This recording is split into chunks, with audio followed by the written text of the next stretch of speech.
What is going on, guys? My name is of course Jad and welcome back to another video. So in today's video I'm going to be showing you guys how to get a very low ping in Fortnite Battle Royale, because ping does mean a lot of things and can win you many situations. A few people have asked how I get such low ping in games. So in a normal lobby I do usually get about 2 to 10 ping, which can greatly increase the chances of me winning a fight and having that advantage over my opponents.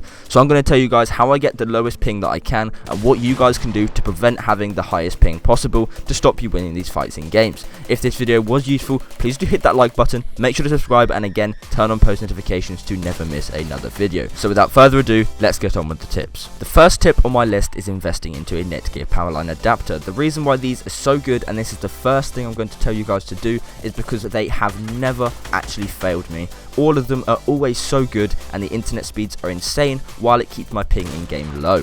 So these are about $30 US, or about £25 from eBay, so I definitely do recommend buying one of these. There'll be a link in the description. What they do is you plug an Ethernet cable from your router into this plugged into the wall next to your router, and you plug the other one into your room with an Ethernet cable coming from that into your PC. What it does is it sends the internet speed from the router downstairs through the copper wiring in your house, so lighting circuits, power circuits, anything that is already existing in your house, and it finds the other Netgear router, and the Ethernet cable that one is plugged into comes out into your PC, and then your PC gets an internet connection.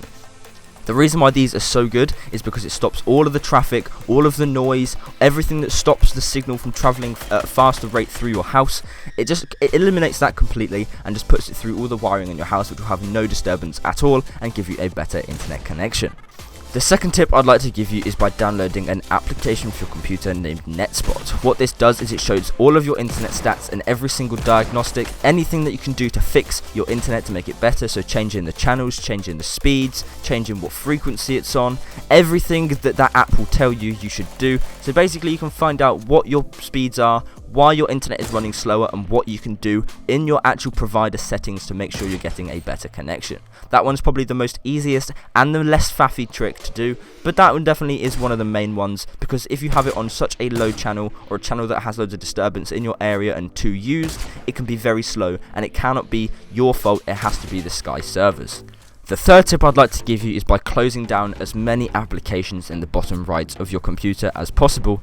On your taskbar there is a little arrow. Sometimes there is loads of background application processes that can take up so much of your bandwidth that is being sent to your computer. So by closing any single application you can that might be using internet, going into your task manager, turning off every process that you don't think you're going to need, things like Adobe Application Updater, things like that are just running in the background, just using a little bit of internet, and that can definitely hinder the performance of your speeds and increase your ping. So that one's very quick and easy to do, so make sure you go do and sort that.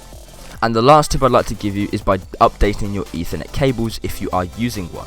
There are many different types of Ethernet cable, and some are better quality than others, which means the fibers, the cables, and the type of materials inside that cable can be really low quality and not as good for transferring internet or having better speeds. So the more quality cable you have, the better. So there is a graph on screen right now of the kind of cables you can buy, which ones are more expensive, so you can see right at the end there are the most and definitely the best cables to buy. So I would recommend doing that. If you have just a little bit extra money, try that, see if it works. If it doesn't, you can always send it back to Amazon as a refund. So maybe it'll work. If it does, then there you go, you have lower ping in Fortnite. If this video was useful, please do hit that like button. Again, make sure to subscribe and turn on post notifications to never miss another video. If you have any friends that are suffering with low ping or high ping, do send them this video, make sure they can see, and every single diagnostic that I've said, make them try to see if it does work. My name has been of course Jad. Peace.